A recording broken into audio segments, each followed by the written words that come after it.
Good afternoon, everyone, and welcome to the Princeton School of Public and International Affairs. I'm Amani Jamal. I am the Dean of the school, and I'm so happy to see all of you here for our Dean's Leadership Speaker Series. One of the goals of this series is to show our students that there are many pathways to public service. And welcoming speakers from a wide variety of organizations, disciplines, geographies, and perspectives, we seek to inspire students to create their own legacies of service. Our guest today demonstrates several of these pathways all by himself. The Honorable Andy Kim has represented our home state of New Jersey in the United States Senate since December 2024.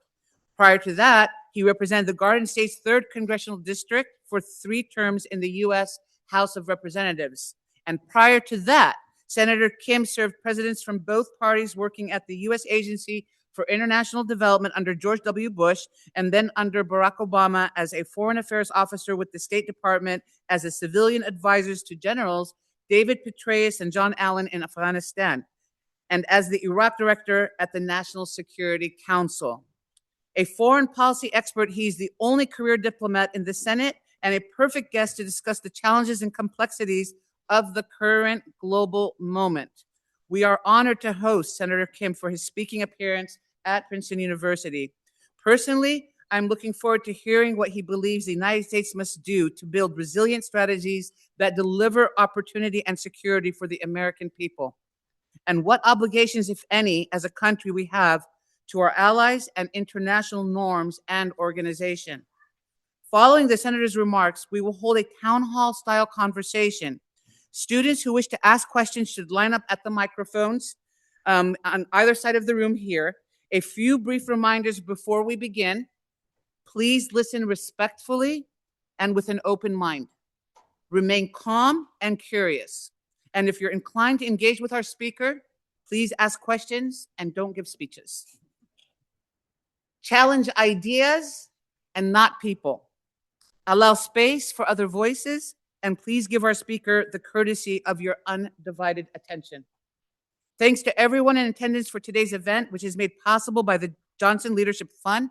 Thanks as well to Princeton SPIA Center for Study of Democratic Politics and SPIA in New Jersey Initiative for co-sponsoring this event. And now please join me in welcoming Senator Andy Kim. Thank you. Yes.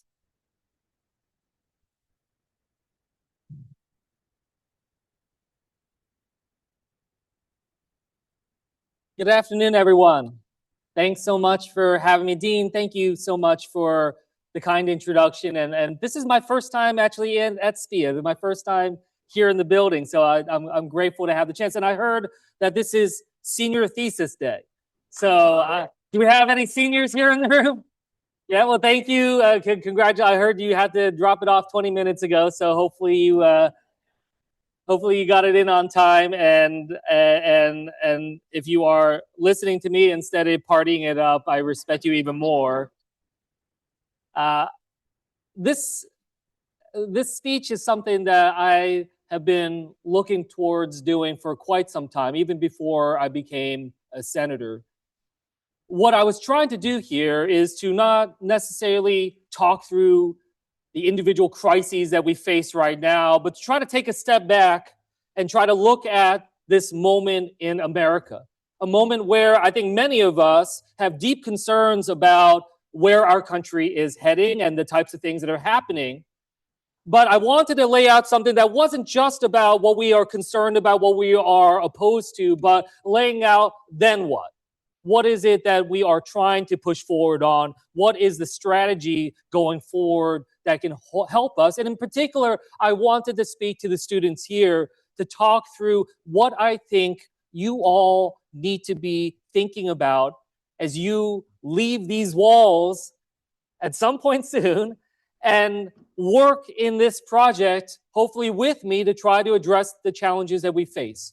To give you a sense of not just the battles of today and tomorrow, but the battles that we're going to continue to be fighting 2, 3, 4, 5 years and further down the road. That being said, I did want to at least make one statement of just saying that we absolutely cannot tolerate language coming out of this president about attacking civilizations, of threatening tens of millions of people, about our country now being engaged in an illegal and unconstitutional war, one that we cannot be standing for. And as much as I love being here and speaking to you and being able to do this speech right now, I believe that Congress should be in session, that we should be reconvening right now and doing what the Constitution tells us to do, which is actually be able to guide our country forward, to have a check against a president that sees no constraints upon his power, and to be able to actually push forward to lift up the voice of the American people. So that is just something I wanted to say at the outset before we dive into the deeper speech here. I actually want to say the last time I gave formal remarks about foreign policy in Princeton, I was a freshman in high school. I was here for a Model UN. I was tasked with representing Djibouti on the Security Council. That was around 1996 or so. America was a lone superpower at the height of our power globally. And it's interesting speaking to you here as we have the Artemis II coming back from a lap around the moon, something that I hope you all drew just immense inspiration from, because I actually went to college thinking that I was hopefully going to be an astronaut. Didn't happen, but that's in part because when I was a sophomore in college, September 11th happened. And I think for so many of us thinking through that day, it was such a traumatic experience. I honestly can say I don't think I even had heard the word of the country Afghanistan before that day. But by 6 p.m. on September 11th, I told myself that I was going to now dedicate my life to trying to secure our country, to stop these types of attacks from happening, to try to give us the type of stability that is needed. And that is a path that started at dinner time on September 11th that led me into a career in international relations, led me to join the State Department as a career officer, and even included me being out in Afghanistan on the 10th anniversary of September 11th, and then being at Ground Zero as a member of Congress on the 20th anniversary of September 11th. Now we are a generation later, and we face a new moment of consequence, as important, if not even more consequential than what we experienced a generation ago. And this moment where, unlike my Model UN days, the global order is shifting around us to one that is more multipolar, where autocrats are on the rise, where the pace of technological innovation will have unknown benefits, but also consequences, and where the terrain of geopolitical battle is expanding, and where American global leadership is in question.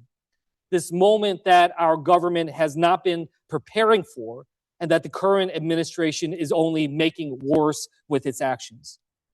Now, two separate but connected sets of conversations really brought this home for me in the last few months. 2 months ago, I attended the Munich Security Conference. It was my third time going, but this year was different.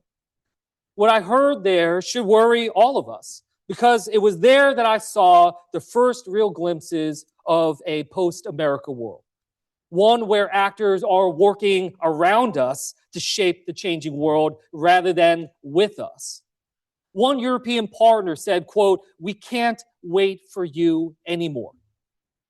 In the eyes of the world, we are no longer the indispensable nation. We have instead become the undependable nation. Our one leader I talked to at Munich said that in their government deliberations, they are now talking about America as a security threat to Europe. Multiple countries were actively there at Munich talking about how to de-risk from the United States, a term that we previously coined when discussing ways to be less dependent upon our competitors and adversaries like China and Russia, who are gleefully watching our own self-sabotage before their very eyes. The second conversation I had was at a town hall held in Asbury Park after returning from what was essentially a global town hall in Munich. In this very different venue with a different audience, I heard similar anxieties over America's future. While world leaders are asking if America can be trusted, Americans are asking if their government can be trusted to serve them and their families. One woman at the town hall shared with me her anxiety that we won't have free and fair elections as we see the push for the Save America Act. Another person said that there is no way that they can afford to buy a home or even rent a home comfortably in this state anymore. Another woman told me that she lives in a constant state of feeling overwhelmed. And I told her I feel it too. The anxiety Americans feel is a symptom of a country that senses its own fragility. 60% of Americans cannot handle a $1,000 emergency. 40% can't handle a $400 emergency. And the average age for a first-time homebuyer is now 40 years of age. Driving this anxiety is a deeper fear that we are on a collision course that cannot be corrected, and that some of the damage being done right now is irreversible. I'm here today to be honest with you about the state of our world and America's position within it, from my experience both in national security and in Congress.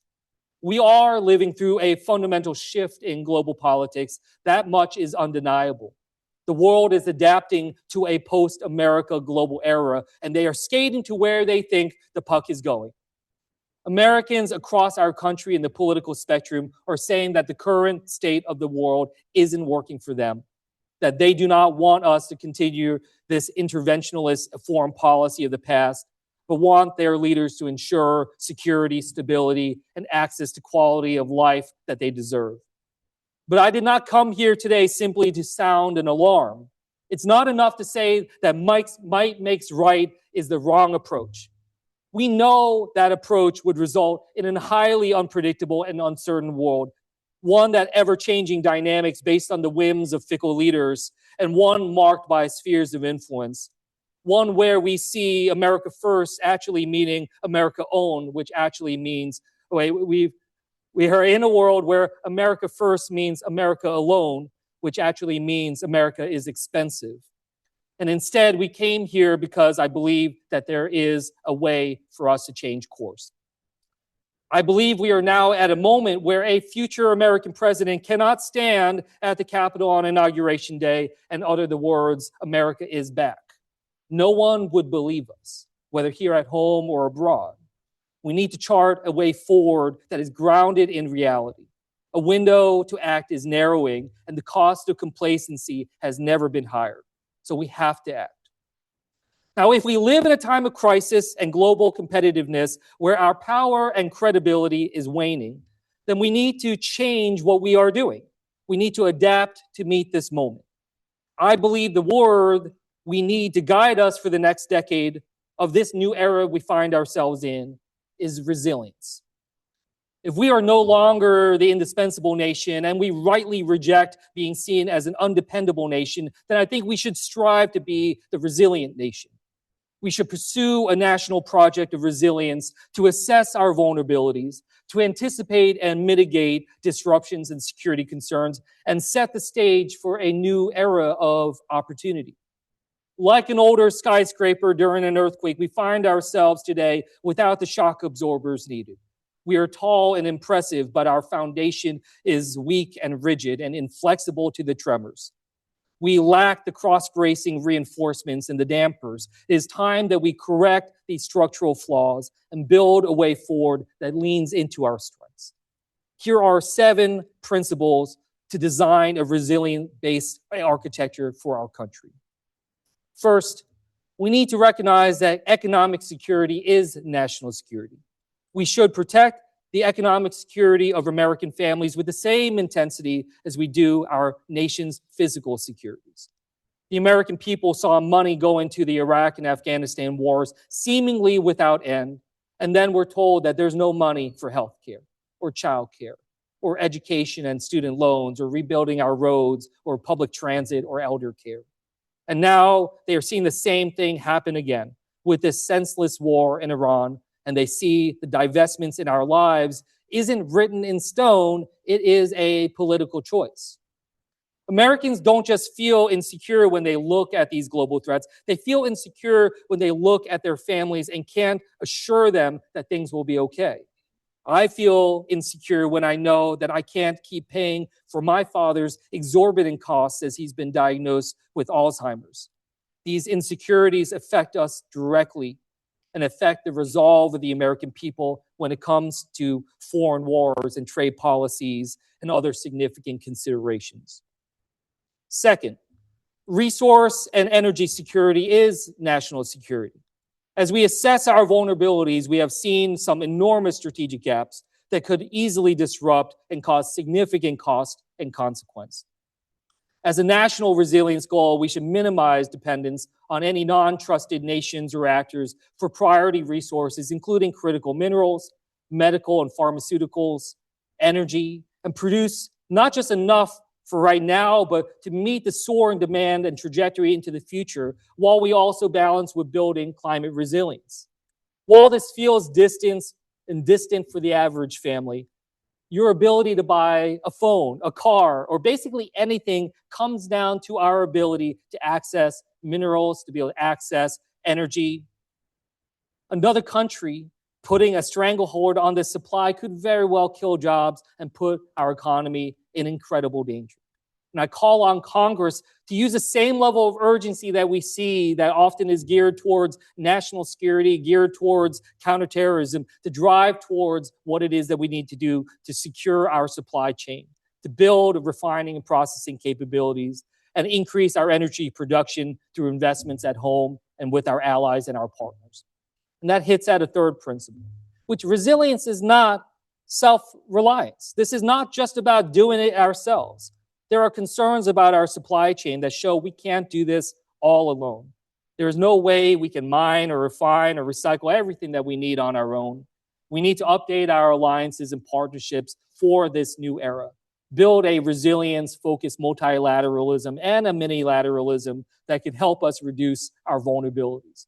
In general, this resilience-focused diplomacy will also mean updating and adapting our alliances to be more flexible and durable, to organize them not just around defense relationships or geography, but around the economic and technological relationships that will power our future global economy. It will also mean updating our own institutions of diplomacy and development to better meet the needs of the 21st century. An America that can shape the global institutions of the future without shouldering their full burdens alone. To accomplish this, we need to break down the artificial barrier between foreign policy and domestic policy.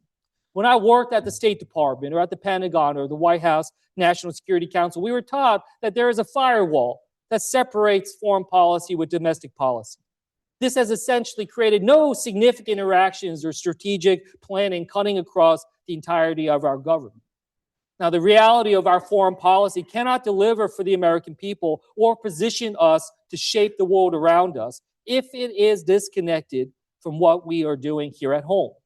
We cannot operate in a space where only the president and a handful of top advisors occupy the overlap of a Venn diagram between domestic and foreign policy. We need to reorient the structure and participation of the National Security Council to better blend foreign and domestic policy coordination and sharing. And we need to embed this sharing within the structures of our departments and agencies. But it's more than that. We have to recognize the wide impacts of our decisions. That we see that cuts at Health and Human Services and the National Institutes of Health, the funding cuts at Department of Education, this changes and affects our foreign policy. It changes and affects who wants to come to the United States or not. That we see decimating our renewable energy production here domestically has increasing costs, not just on our own costs that we bear, but on our ability to lead climate resilience globally. That the tariffs have completely scrambled domestic businesses and manufacturing, but also global supply chains and our partnerships abroad. That the CHIPS and Science Act and infrastructure law affect our global relations and priorities as much as they do to rebuild our roads and our public transit. Fourth, as we build new infrastructure for diplomacy, resilience demands that we modernize our defense capabilities and posture. War is becoming cheaper to sustain, easier to wage, and closer to home. I was born in an era of weapons of mass destruction at top of mind, but now we live in an era of weapons of mass production, drones and cyber attacks, IEDs all dominating the modern battlefield. They've flattened traditional advantages that advanced modern militaries have and expanded the domain of conflict. Our legacy defense sector must rapidly adapt to the future of warfare driven by technological advancements. Innovation will put these tools in the hands of more and more actors, including our adversaries, including non-state actors. And establishing a new deterrence is vital, especially as conflict grows more pervasive. Fifth, resilience does require pragmatism. Pragmatism means recognizing that in an increasingly multipolar world, we cannot and will not be able to lead globally in the same way that we have in the past, helping us avoid overextension and better focusing on delivering results for the American people. For instance, I just talked about our defense efforts, but we need to make sure we're committing ourselves to employing our military only in vitally important circumstances core to our national interests. The current misguided war in Iran only underscores the unintended and costly consequences of pursuing a war of choice, not only in the short term, but potentially major strategic consequences in the long term that could very well harm our ability to maintain deterrence elsewhere in the world, including the Indo-Pacific. Pragmatism will facilitate building new models of leadership where we work in greater partnership with those who are aligned with our interests in order to shape the global environment to our advantage. 6, we need to restore American faith in our government, to root out the corruption, to restore that sense of trust. We cannot lead globally if our foundations are not strong at home. In meetings after meetings in Munich, it was readily apparent that no one doubted the military capabilities of America, but everyone, allies and adversaries alike, had deep doubts about our ability to make durable political decisions with a strategy to execute. Our weakness isn't hard power. They question our resolve. In Asbury Park, the town hall hit home how many people have that anxiety right now. I'm sure many in this room, how we carry this weight about the tailspin of our politics and our governance. And without real substantive reforms, there won't be the trust that the chaos we see right now won't rear its head again. The 7th and final principle of resilience is that resilience isn't an end in itself. It is an enabling state to build something even greater. Architects and builders that design resilient buildings, they do that to secure the work going on inside and to protect the people inside. The goal isn't to somehow just persist and endure in this current era and endure the chaos that we see indefinitely, but to instead to break this crisis loop that we experience and be intentional in transitioning towards a new era, one that will replace this current one that is favorable for American people, their security, their prosperity. One where we are positioned in the United States to shape the emerging global order that will replace the current one that will help Americans live their lives with security and less anxiety. I call this the opportunity era, the era that we should strive for right now, after this purposeful project of resilience, and to be able to put America in a stronger position to deliver the kinds of results for the American people that currently is being denied to them. Few factors will shape opportunity more than innovation. Americans must lead in the innovation and the technology that will power the future and ensure that this positions all Americans, not just a few, for prosperity and global competitiveness. The competitiveness of the future depends on more than just next generation technologies and hardware and software. It means managing the disruptive effects of AI and addressing the growing power of small numbers of AI companies while harnessing their opportunities. The opportunity era also demands that we grow and build and develop talent. This past year, more Americans left the United States than moved into it. That is the first time since the Great Depression. We are hemorrhaging scientists, researchers, skilled labor. If my parents, who immigrated here 50 years ago to study in science and medicine, tried right now, I don't think they would be able to get in, given the obstacles. Right now, people around the world who aspire to achieve the American dream are being told, you're not welcome. And that message is being received by them. And they're going elsewhere. We need a new message that America is going to lead in the innovation of the future, but we can't do it alone. And we need your help. And as we move beyond Trump, we need to set forward a new national goal to draw in talent, as well as grow that talent here at home that can propel our innovation forward. Now, this doesn't mean turning back the clock. We already weren't making the investments necessary to be able to lead in key industries like biotech, quantum, photonics, and other critical sectors. And we can still stop this drain of talent, but we don't have much more time. The next 5 years will shape the next 5 decades. And it's important to acknowledge that this vision, where people's lives are driven by opportunity, not anxiety, it requires a reset and rethinking of our relationship with our government's relationship with the world, and our relationship with the idea of security. You can't have opportunity with anxiety, and there is nothing that fuels anxiety more than insecurity. To protect opportunity, we must not just be reliant and resilient to these changes. We must increase our own agility. Opportunity isn't secured by recklessly committing American forces to conflicts around the world. It's secured by having a clear understanding of what it means to ensure opportunities for the American people. It requires us to build a strategy to make sure we are on the cutting edge of technology, working with our allies and partners, and understand that production, not just destruction, will be key to keeping our future safe. There is work to be done, and it won't be easy, but I believe it's necessary. I was a college student during the last transition of global eras. And like many of you in this room, I asked myself at the time, what role could I play? And it felt impossible, and it felt small when I was looking at the collisions of these global tectonic plates. But to the students here, I say what I learned at that time and in the years since is that it's in these moments of crisis, in these fluid moments of emerging global eras, that individuals, especially younger individuals who are willing and able to work hard and bring new ideas, can have enormous impact and can rapidly rise in responsibility. Do not let the gravity and the enormity of what we face make you think you cannot shape what comes next. I often say that I believe that the opposite of democracy is apathy.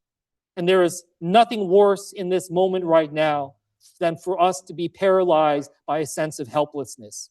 America is on the wrong path right now. But I would not be here with you right now speaking to you if I didn't believe it could change. You students here, you are going to be the leaders of the country when my kids grow up. So don't screw it up, okay? I'm counting on you. But seriously, as long as I am your senator, and as long as I have the opportunity to serve this country, I'll do everything I humanly can to build this resilient America that can work for all of us.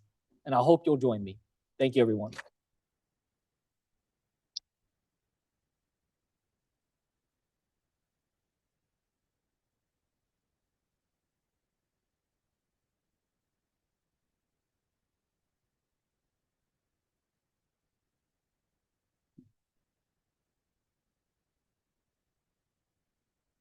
Hi, Senator Kim. My name's Jared. I'm a MPA student here.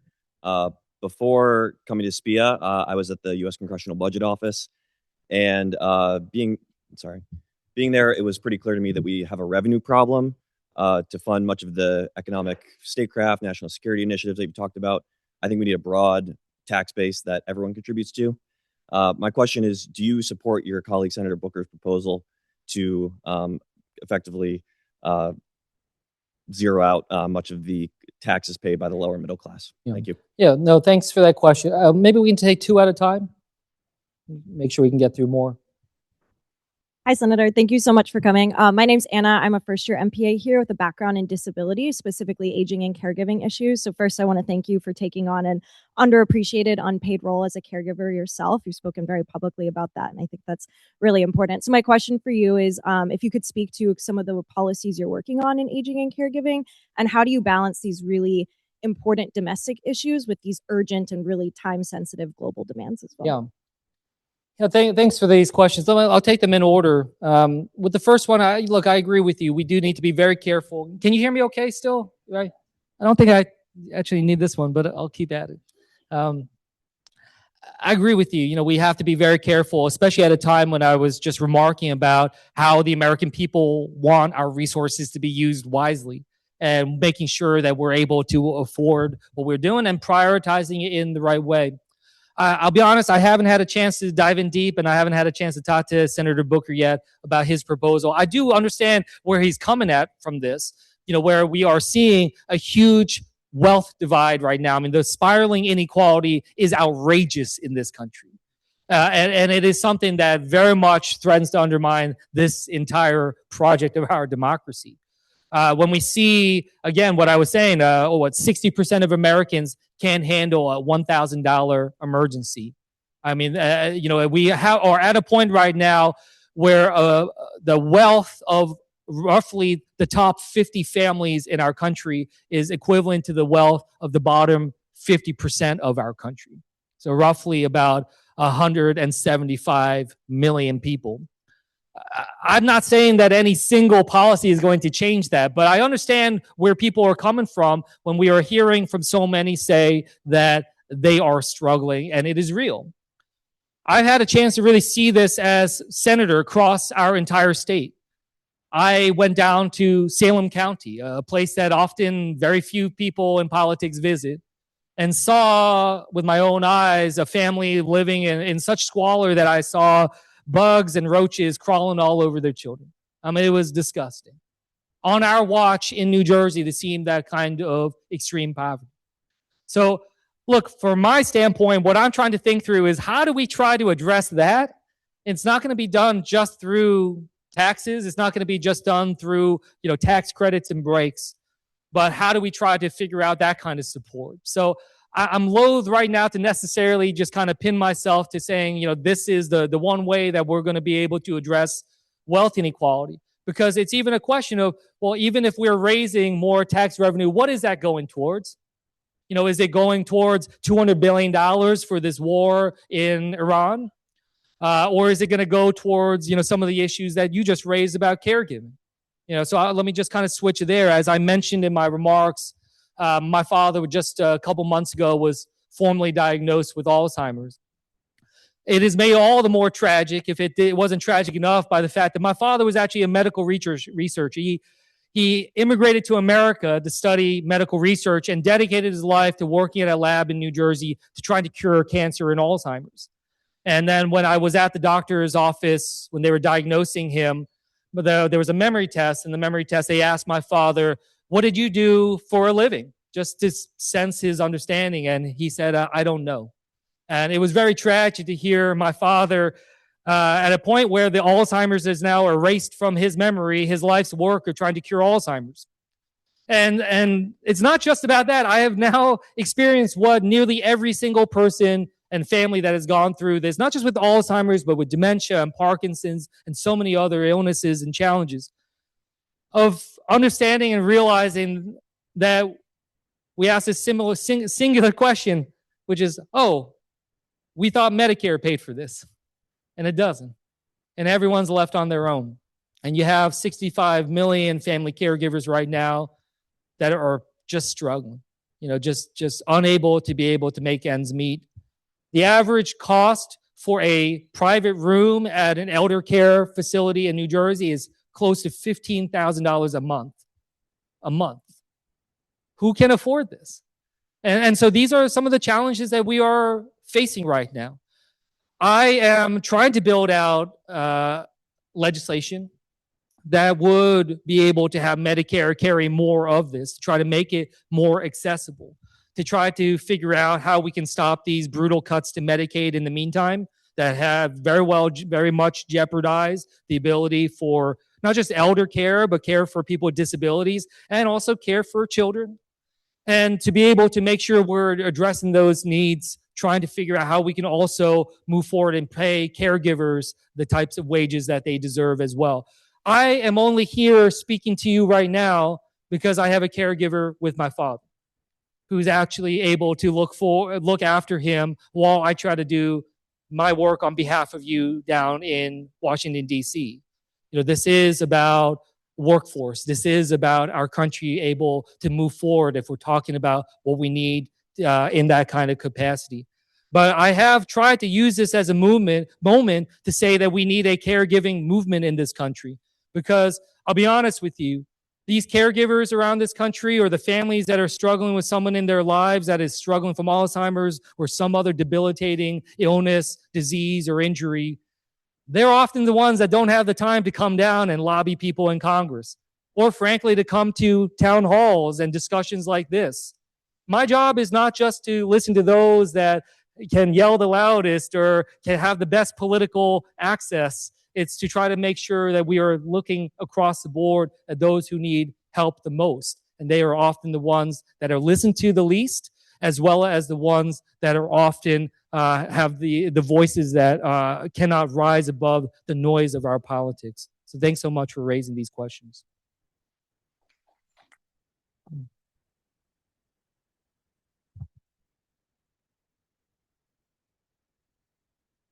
Hi, thank you so much for being with us here today. I'm a junior studying medical anthropology here.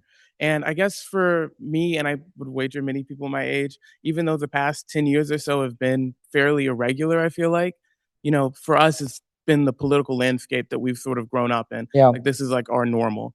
And so one thing that I'm wondering is, in sort of a policy framework that we're looking at after this, when we're trying to establish an opportunity era, getting young people to believe again and engaging with democracy, how do we communicate those policy victories? Because, good policy is at its best invisible for a lot of people. So how do we make sure that when policy does start working for people again, people understand that?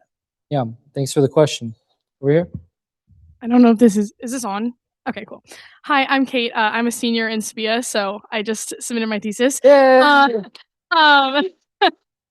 Congratulations. But I heard that you run through the fountain. Is that 4:30? Yes. Okay. I brought shorts.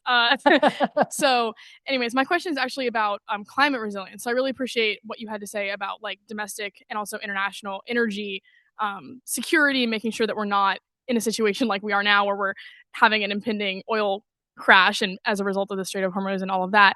And I'm wondering the role that you see Congress taking in implementing more climate resilience and green energy and resolving those crises. I think a lot of people are actually kind of hopeful that this Iran thing might wake us up to why oil and petrostates might not be great things to rely on going forward. So I'm wondering the take you have on that going forward and how we're going to react to that in the next few years. Yeah, those are two amazing. And I think maybe I'll start with the second question first on this front, because this is something that I made a couple references to climate, and I've been trying to think through what I shared with you today. I'm still continuing to refine it, continuing to build on it, and I think climate is a perfect example of how do we try to communicate that. And to your point, how do we try to do that? Because I know that climate is very much on the minds, especially for a lot of young people.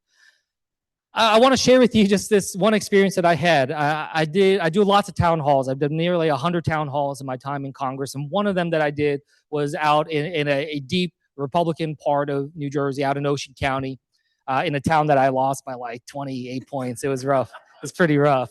But there was a gentleman there that asked a question about this. And he said that he doesn't believe in climate change. And I said to him, oh, look, I respectfully disagree. But what I pivoted towards was I said to him, look, without going into that science, without going into that, what we can at least hopefully all agree to, especially in Ocean County, is that we have a lot more flooding here than we used to. I think we can agree to that. And he said yes. And I said, well, I hope then that we can agree that we should use and invest in infrastructure to build resilient communities, that we can raise roads, have better drainage, that we can find ways to be able to address the problems that we see with warehouses going everywhere and putting impervious surfaces that are changing our dynamics, that we can have better flood maps and other things of that nature. He said yes.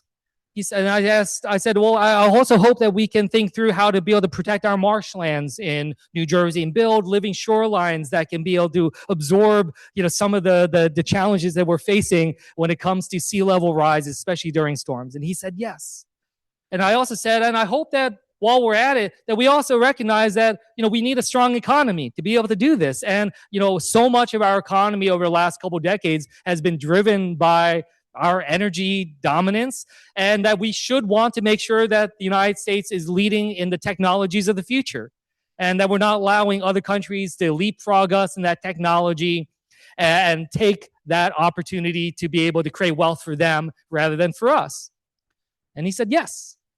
And it was interesting because I was able to get him to basically agree to so many of the things that I am trying to work on, but without necessarily stepping on some of these political landmines that so often set us back into our political corners.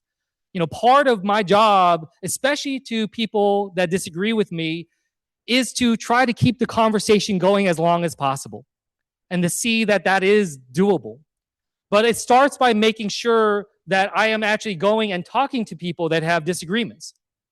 If I am only speaking and having comfortable conversations in my time in politics, it means I'm not talking to all the people I should be talking to.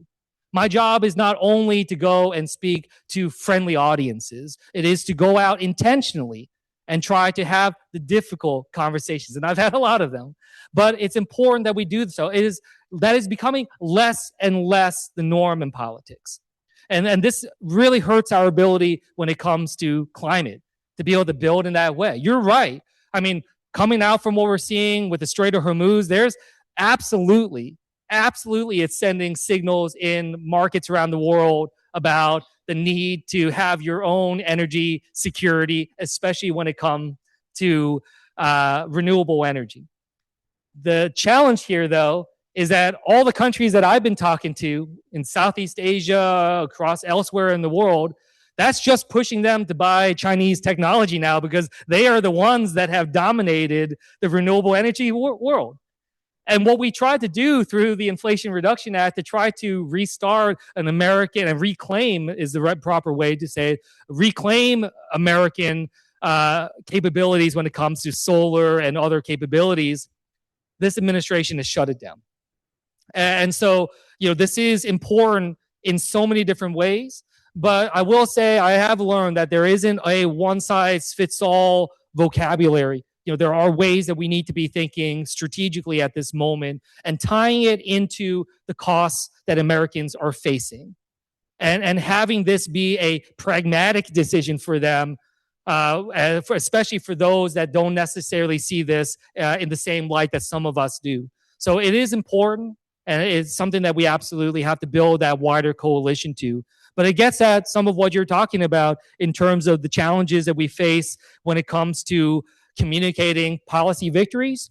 But I will also say it's important not just for me to communicate. I need to do, and we need to do, those of us in politics, more to listen to you and to listen to your generation. I mean, look, I'm happy that I just doubled the number of millennials in the U.S. Senate, on the Democrat side, single-handedly.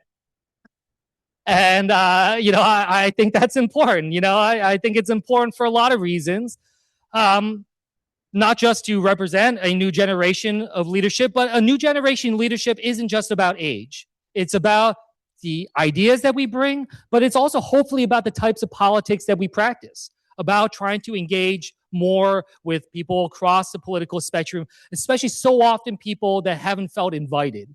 Politics cannot and should not be seen as some exclusive club for the well-off and the well-connected. And whether that's efforts that I'm trying to do to take on the machine politics in New Jersey, whether starting with the county line and continuing efforts to continue to open this up, to be able to have more participation, but more broadly, efforts that we are trying to do to make sure that we are having that type of communication. So yes, you're absolutely right. We should have done better to talk about some of the climate wins that we got and deliverables that we got during the Inflation Reduction Act and other things of that nature to push forward.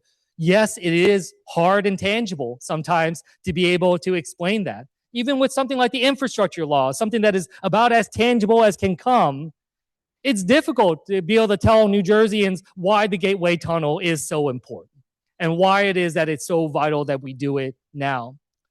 One conversation that I did have, I did speak at my old alma mater once a couple years back during the pandemic. And I gave this speech about, my path since leaving that school, going into public service and going into Congress and coming back now and talking to them about a path of service to them. And then we opened it on up for questions. And the first question, I thought it was going to be like, why are you so awesome? And, how can I be like you? But instead, the question was, why are you so patriotic? And I just thought that was a really interesting question. I asked him, well, can you explain?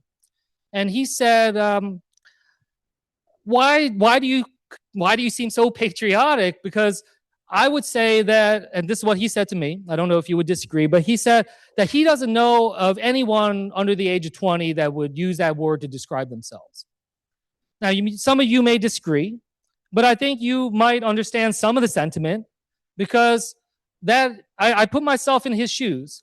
He was 20 years old a couple years ago. Let's say, so that means that he was born into a country in wars in both Iraq and Afghanistan. He was probably going into preschool, kindergarten when the Great Recession happened.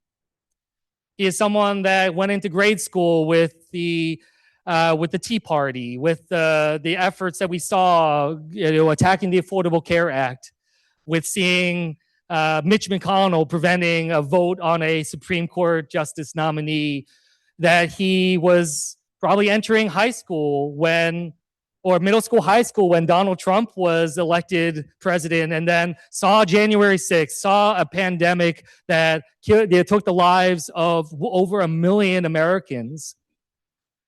And when you take that step back, when I try to think humbly that not everybody has had my experience, that I have to understand where they are coming from, that we understand that we are having this crisis of empathy right now as a country. We assume everybody has had the same lived experience that we have and should see things in the same way that we do, but it's not the case.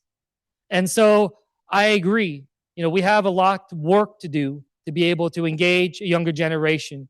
And I can understand so deeply why so many feel very cynical about our politics. I feel it too. And I think that's important too. It is not for me to come and lecture someone and say, you're wrong. How do you not see that you're wrong?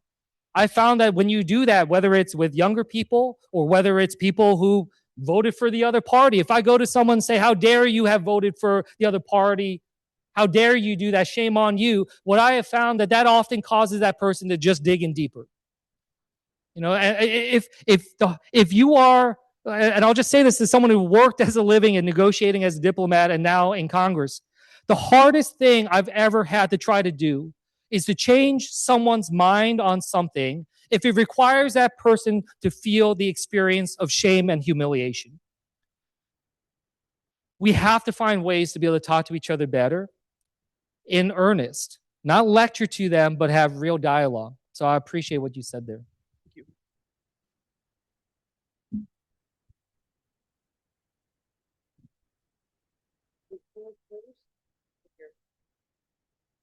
Hi, thank you for speaking. I'm Jackie. I'm a senior in philosophy. I have a question about your insight earlier about the integration of foreign and domestic policy, especially around the anti-China narrative. For as long as I've been politically conscious, what Congress can agree on is being anti-China, whether that's Democrats or Republicans. But while this does motivate a lot of our domestic improvements, such as motivating us to build infrastructure better, I feel like there's also fear-mongering in this narrative in the long term. So how does this narrative, interact with your principles of resilience in building a new era for the long term of America? Yeah, thanks for that question. Over here. Hi, I'm a first year. I am undecided, but I think I want to be a doctor one day, so that's what I'm studying. That's awesome. One thing So that I you want to want be a doctor? yeah, I want Oh, to be that's so amazing. pre-med, My yeah. parents would be very proud of you. They wish that upon me, but I fell short. So. One thing that I wanted to ask is about with your given your role and your experience with working in foreign policy, especially with USAID. I wonder if you could comment a little bit about how that has developed and how we can build back our reputation as a partner with not just the European Union, but with developing countries as well. I was in Cambodia last year, and one thing, and during that time, I was working with NGOs, and a lot of our partners got hit because they were dependent on USAID. Yeah. And so I wonder if you could talk a little bit about that, as well as maybe us getting away from like the WHO, for example. So you're interested in terms of like what comes next when it comes to like foreign assistance and that type of work? Is that what you're saying? Yeah. Great questions. Let me start with your question first. I'm really glad you raised this because it has been really alarming to see just how much the fear mongering has taken root in the U.S. Congress down in D.C. when it comes to China. I worked on and was a member on that select committee on the U.S.-China competition, and it was deeply challenging. It was not a committee that I initially wanted to be on because I was worried about so much of the rhetoric talking about this as a new Cold War. There's no doubts that we have real competitive challenges, and there are no doubts that the Chinese government is taking actions that are antithetical to our ability to be able to grow and engage. But it's something that absolutely cannot become, this kind of civilizational type of battle that we see so much of the rhetoric becoming when I'm down at the U.S. Capitol. This is something where I think about it often as saying, again, it's not just about, and you heard in my speech, it's not just about, our concern about what others are doing and what we can do to stop them. So much about my remarks was about building up our own agility, building up our own capabilities. When you're in a race, it's not just about slowing down your competitors, it's about strengthening your own efforts. But when we see this effort coming about that is fostering this xenophobia, we see, unfortunately, manifestations like this. There was an incident where a woman, an Asian American woman, a young college student in Indiana, was stabbed multiple times on a bus. And the assailant was arrested and was questioned and was asked, "Why did you do this?" And she said that this is one less person who's trying to blow up our country. And we just see just like the concerns that this xenophobia and this effort, whether it's the attacks during the pandemic or just the continued rhetoric later on, what that brings about. I most recently was on a panel. It was a hearing that we had in front of the Education Committee. It was talking about some of these issues, like trying to how this administration is trying to really cut off the flow of foreign students to this country, trying to cut off research dollars, especially for researchers of Chinese descent and nationality, and about what we had seen. Like I asked this one witness there what they felt about the China initiative, which was something that the Department of Justice under the first Trump administration used to try to racially profile and go after researchers of Asian descent. And this witness just wholeheartedly supported bringing it back. And it said wholeheartedly they actually said we should cut off all research connection to China, not just in strategic, dual use type of capabilities, but just across the board. That it's so dangerous of a moment that we're at right now. And I feel it very personally. I am not just myself of Asian descent, but married to a Chinese American. I'm raising two, Korean Chinese American little boys. And I've seen how much already that they have come under discrimination. And I remember my child coming back to me in early in grade school, telling me that a bigger kid kept calling him Chinese boy over and over again. And God bless my kid. He said, he's like, I told him I'm a New Jersey boy. And I was like, oh, you're so sweet. You're so sweet. But we have to make sure that we are doing this in a way that doesn't just put ourselves again in a place of renewed xenophobia. The last time our nation was in great power competition with an Asian superpower, we had internment camps here in America. We do not have a good track record, and it's something that we should be mindful about. To the point that you raised about USAID, you're right. I had the great honor of being able to start my career there. I started as an intern and then was able to get my first paid job in the federal government at USAID. And I was proud of the work that we were doing. That was at the time of the tsunami in the Pacific, and we saw just how we were able to play a role in responding to an emergency that affected dozens of countries, took the lives. I mean, I don't know if people remember that time, but I mean, literally, catastrophic loss in the hundreds of thousands of people in dozens of countries. And I was proud of the United States' role to be able to engage.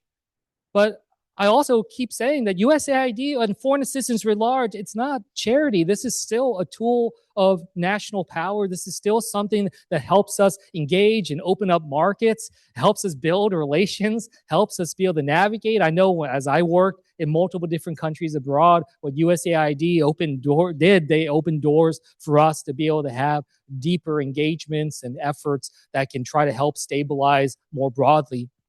I was there at the Reagan building when they were shutting down USAID, literally removing the words that were nailed into the wall. And it was heartbreaking to see the place that I started my career be reduced to nothing just in a matter of days. I was enormously hard on myself, trying to think through, like, how can I not find ways to be able to stop something that, again, is so illegal and against what the constitutional directives are, as well as congressional intent and law was. When we think about what comes next, I am absolutely thinking about how we rebuild foreign assistance. I can't say that I have the perfect plan just yet, but I want to be part of that solution. You heard me lay out that a lot of this, I think, needs to be thought of as this sense of resilience building.